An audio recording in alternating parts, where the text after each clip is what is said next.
Ciao, come state? Spero tutto bene. Visto che me lo avete chiesto in tante, oggi condivido con voi un tutorial nel quale vi mostro come fare un astuccio fai da te partendo da qualcosa che abbiamo in casa. Questo astuccio poi si può tenere a casa, ma è perfetto anche da portare a scuola perché è bello resistente e poi è largo abbastanza da contenere anche quelle penne o quei pennarelli che magari sono un po' più lunghi del normale, come ad esempio i pennarelli calligrafici.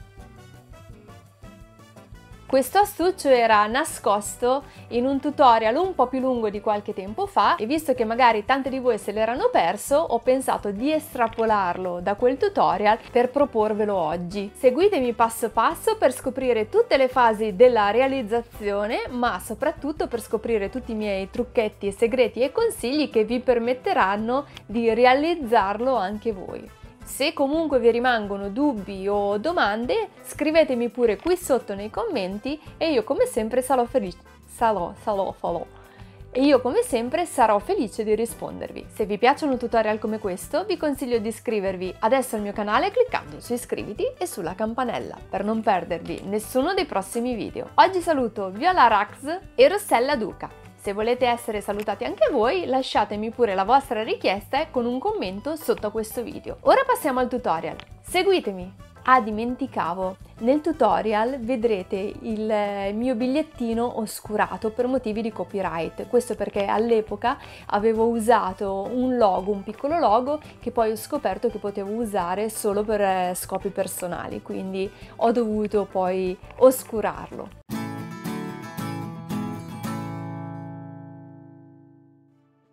Per realizzare questo astuccio fai da te riutilizzo una confezione di Tetra Pak da 1 litro di succo di frutta. Per prima cosa apro le alette solo su un lato.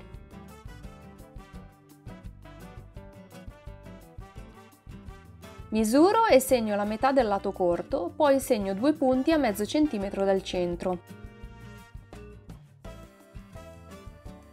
Congiungo i 3 punti con 3 linee, portando la linea centrale fino al vertice delle alette.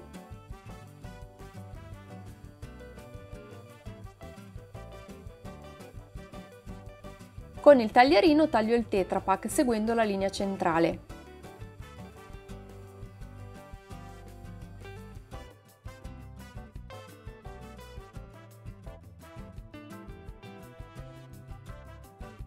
Con le forbici invece taglio i bordi che avevo segnato a mezzo centimetro dal centro.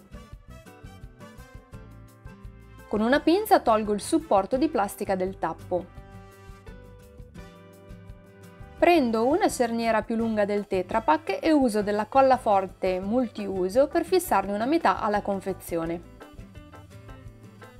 Tengo la cerniera ferma in posizione con delle clip e prima di procedere aspetto che la colla asciughi.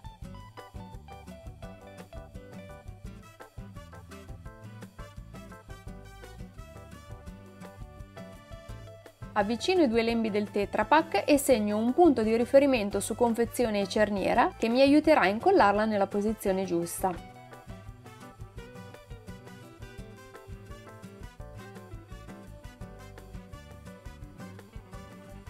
Per essere sicura che la cerniera sia ben salda, la fisso anche con una pinzatrice.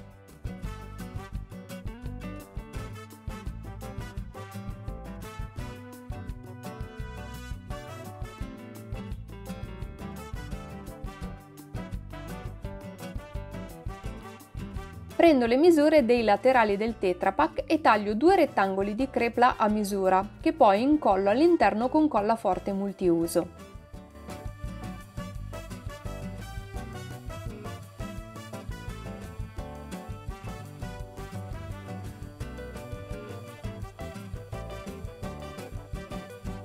Prendo anche le misure di circonferenza e larghezza del contenitore e le riporto su della gomma crepla che uso per rivestirne l'interno.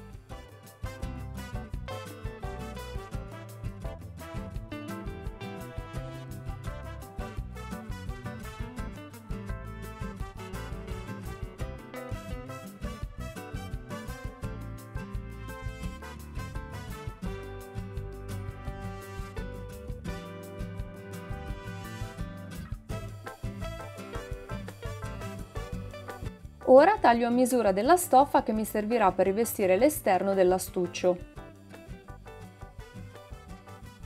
Per essere sicura di riposizionarla nel modo giusto, segno le misure della base della confezione.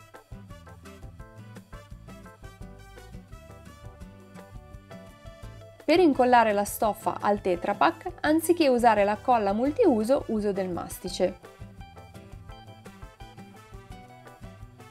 Il mastice è una colla liquida molto resistente che in genere si usa per incollare quelle parti che devono comunque mantenere una certa flessibilità. Si usa ad esempio per incollare il cuoio o la gomma. Infatti il mastice viene usato anche per incollare le suole delle scarpe che si sono scollate. Utilizzando il mastice bisogna fare attenzione ad alcuni punti. Il primo, il mastice è una colla gommosa che continua facilmente a uscire dal tubetto. Una volta usato quindi è meglio richiudere subito il tappo per evitare che la colla finisca da tutte le parti. In secondo luogo, il mastice, visto che è composto anche da solvente, è molto puzzolente, quindi vi consiglio sempre di usarlo in un luogo ben aerato. In terzo luogo, il mastice va steso su entrambe le parti da incollare e poi bisogna attendere 15 minuti in genere, perché bisogna aspettare che il solvente contenuto nella colla evapori. In questo modo la colla ha la maggior capacità di presa. Aiutandomi con un pezzettino di crepla, ma potete usare anche del cartoncino,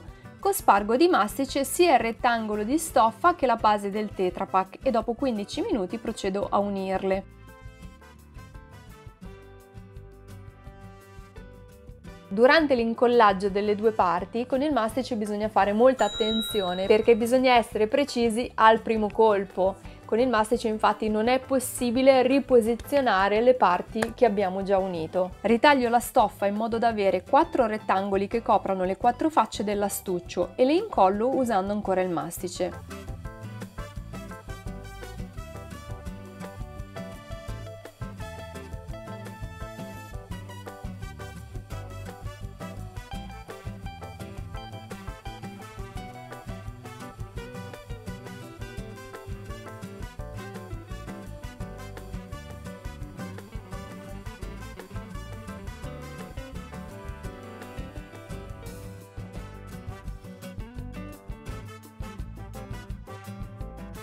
Rifinisco il bordo vicino alla cerniera incollando con colla forte multiuso un nastrino decorativo, che uso anche per rifinire la parte terminale della cerniera.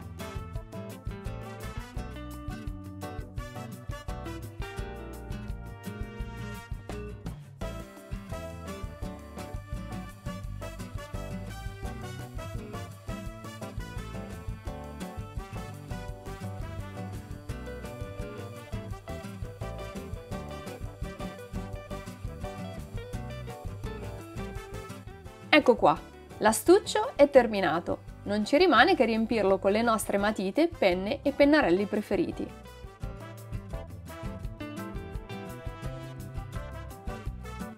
Io vi ringrazio per aver guardato il video fino a qua, spero anche di avervi dato degli spunti utili e se proverete a rifarlo fatemi sapere qui sotto com'è andata. Io vi aspetto anche su Facebook e su Instagram dove condivido progetti e idee che non condivido sul canale YouTube. Se questo video vi è piaciuto vi ricordo che potete iscrivervi adesso al mio canale cliccando su iscriviti e sulla campanella in modo da non perdervi nessuno dei prossimi video. Potreste anche lasciarmi il vostro like e condividere il mio video con le vostre amicizie sui social. Il prossimo appuntamento è fra pochi giorni con un nuovo tutorial e noi ci vediamo alla prossima. Ciao!